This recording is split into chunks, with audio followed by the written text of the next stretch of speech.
La relation avec Dieu est complètement disloquée. C'est ce qu'enseigne la Bible. La relation était bonne autrefois, mais elle a mal tourné.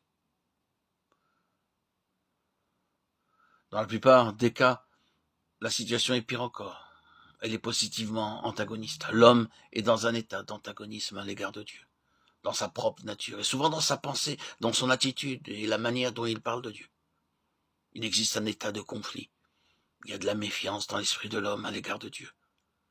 Beaucoup de ressentiments existent dans beaucoup de cœurs et nous pourrions aller encore plus loin, car la Bible va jusqu'à nous dire que, dans quelques cas peut-être nombreux, il y a même de la haine contre Dieu dans le cœur humain. C'est donc le premier fait, la relation entre l'homme et Dieu est chaotique. Il est ruiné, disloqué ou rompu. Ce n'est pas tout. Il nous faut pénétrer à l'intérieur, aller plus au fond de cette question. L'homme a un ensemble de sens qui appartient à son être spirituel et qui ne fonctionne pas. Un ensemble de sens qui correspond à ses sens physiques. Les sens physiques sont, comme nous le savons, la vue, l'ouïe, le toucher, le goût, l'odorat. Mais l'homme a un autre ensemble de 5 sens qui n'est pas physique et qui appartient à son être intérieur.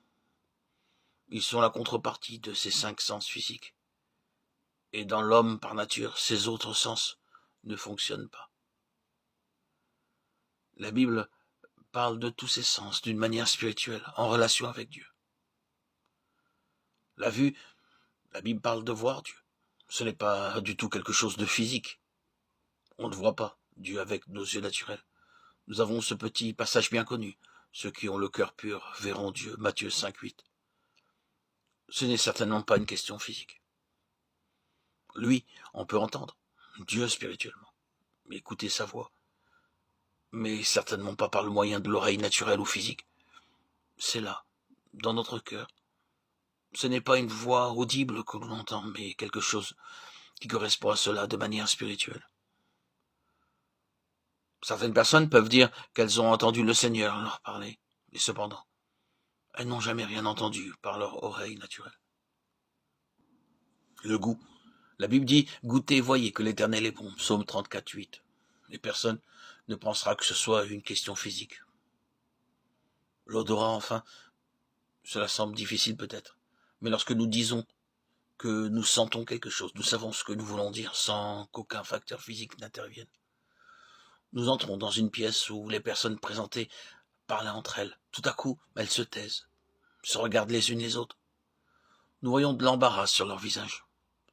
D'une certaine manière, nous avons l'impression qu'il y a quelque chose dans l'air. Nous sentons quelque chose. Or, d'une manière analogue, nous savons qu'il est possible de sentir la présence de Dieu. Il y a ainsi tout un ensemble de facultés spirituelles qui, lorsqu'elles occupent l'ordre et la fonction qui leur sont propres, servent à nous garder en contact avec Dieu.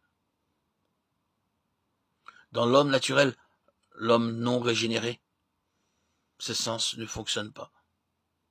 Il ne voit pas Dieu de cette façon, il n'entend pas Dieu lui parler, il ne sent ni ne touche Dieu. C'est une chose immense que de toucher Dieu, non avec nos mains, mais intérieurement. Il n'est pas possible à l'homme naturel de goûter que le Seigneur est bon. Toutes ces choses ne fonctionnent pas en lui. Cependant, la Bible parle beaucoup de ses sens.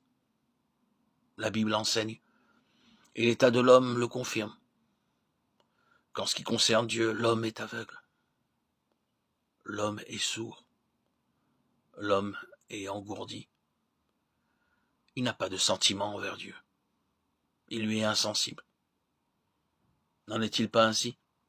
C'est là une vraie description de celui, peut-être, vous qui m'écoutez, qui n'a pas eu d'expérience chrétienne bien définie et réelle. Il ne voit pas Dieu de la manière dont nous venons de parler. Il ne l'entend pas, il ne le sent pas.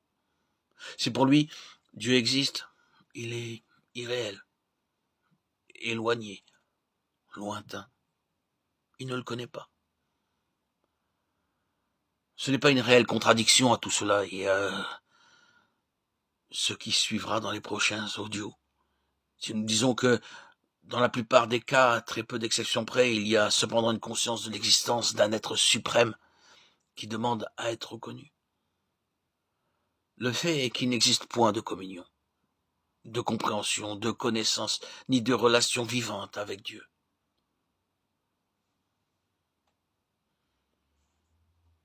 Mais la Bible va encore plus loin. Elle nous dit que par sa naissance naturelle, l'homme manque encore d'une autre chose qui correspond, puis-je employer ces mots, à son existence biologique, à sa vie. Nous avons une existence biologique que nous appelons vie. Or, le fait que le Nouveau Testament désigne par deux mots différents deux classes d'hommes est très significatif. Il emploie un mot, bio, pour désigner la vie naturelle, mais il ne se sert jamais de ce mot pour parler de la vie du chrétien. Pour désigner celle-ci, il emploie un mot entièrement différent, qui a une signification absolument autre.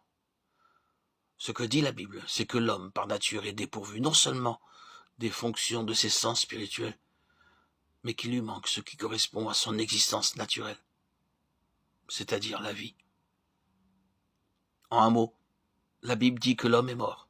Il est non seulement aveugle, sourd et insensible pour Dieu, mais il est mort. La mort s'est étendue sur tous les hommes. Romains 5, 12. Par nature, l'homme est mort pour Dieu.